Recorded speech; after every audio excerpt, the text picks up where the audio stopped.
अब आपको एक और विवाद दिखाता हूं, जिसकी जड़ में है कांग्रेस नेता का वो बयान जिसे विरोधी कांग्रेस का आतंकवाद प्रेम भी कह रहे हैं। इस बार बयान में नाम आया है 26/11 के गुनहगार तहव्वुर राणा का। वो कौन कांग्रेसी नेता है जिसे तहव्वुर राणा में आतंकी नजर नहीं आता? और इस बयान को लेकर किस किस्म की सियासी उठापटक हो रही है, आपको बताएगी हमारी अगली रिपोर्ट।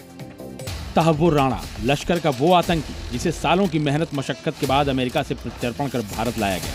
इसी तहव्वुर राणा पर अब कथित जुबानी मेहरबानी की है कांग्रेस नेता उदित राज ने।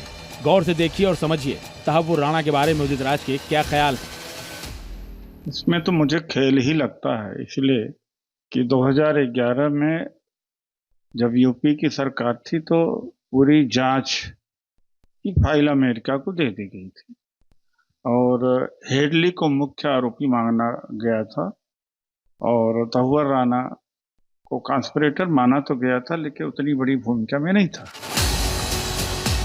कांग्रेस नेता उदित राज को 26/11 के हमलों में तहव्वुर राणा का पूरी तरह से हाथ नजर नहीं आता। उन्हें लगता है कि इस हमले का दोषी सिर्फ डेविड कोलमैन हेडली है। अब ऐसे बयान सामने आएंगे तो कुछ सवाल उठने लाजिमी है। पहला सवाल ये कि आखिर एक ऐसे शख्स की संवेदना क्यों है जिसे अमेरिका तक में आतंक का दोषी माना गया है?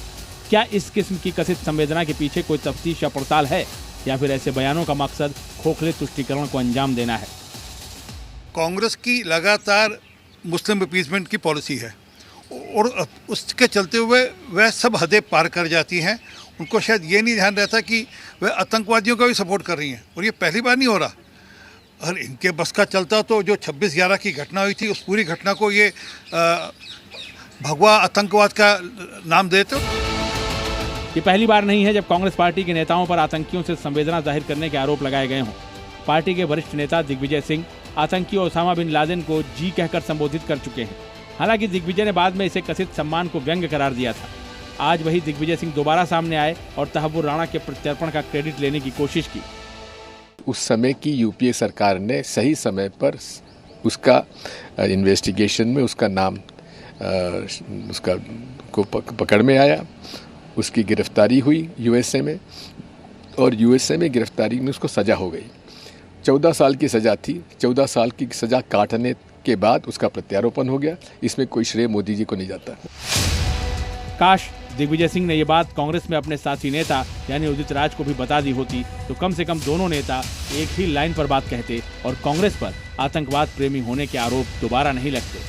ब्यूरो रिपोर्ट, जी मीडिया।